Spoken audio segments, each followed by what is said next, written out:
So it's a Friday night, and I have to do everything within me to not just completely lose my mind while I'm making this video, because I'm pretty upset and I'm bothered, and it needs to be said. So let me just make this very clear. It's not hard to make a case for the fact that I was very, very, very close to Charlie Kirk and to Erika. Still am very close to Erika. By God's grace, I got to see parts of their lives that nobody has been able to see. I don't care if you've been with Turning Point for years. There are things that I was able to see that very few people will have been privy to. I'm looking at the liars that are saying the things that they're saying, playing videos, taking them out of context from 12 years ago, 13 years ago, making all kinds of accusations. Well, she said this back then, so she must have really meant it today. I don't even want to get into the accusations that are being made and the insanity behind the obsession over beating up a woman whose husband was assassinated in front of the whole country in high definition. The ridiculousness of all the statements that are being made, the conspiracies, it's just ridiculous.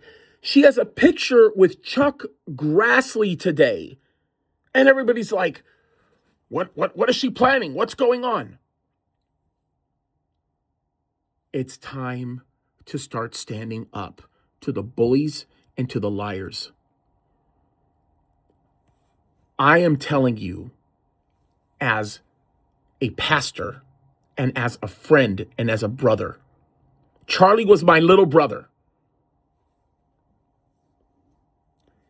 Stop the lies. Stop listening to the lies. You know the best way to stop the liars is don't give them audience. It's insane.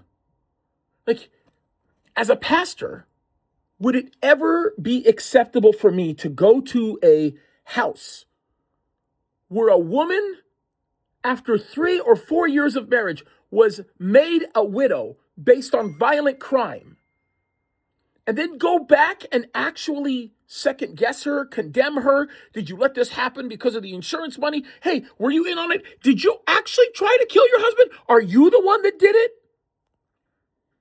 Like, how in the world is this even happening?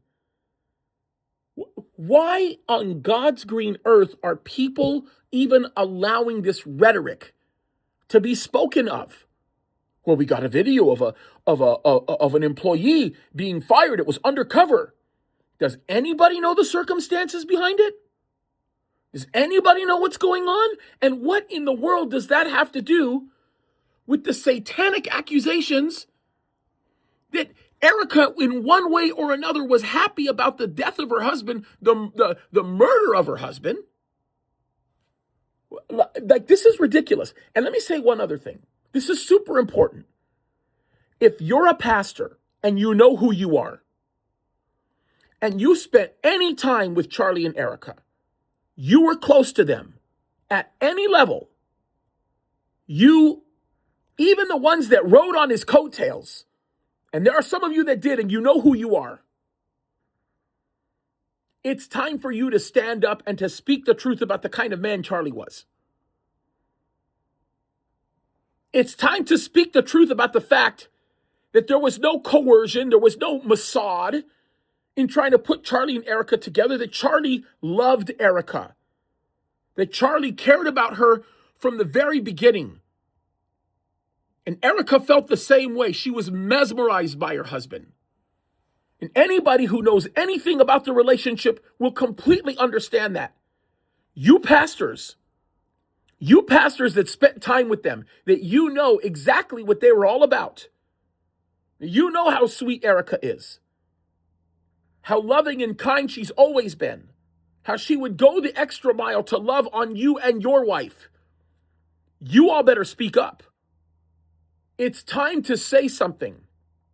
Why is it that there are people that didn't even know Erika. Why is it that they are some of those people that are standing up for her when you that did know her aren't saying anything, or do know her aren't saying anything? I'm sorry if I sound a little discombobulated, but this nonsense is ridiculous. Stop messing with a widow. God hates it. God condemns those who seek to destroy widows and orphans.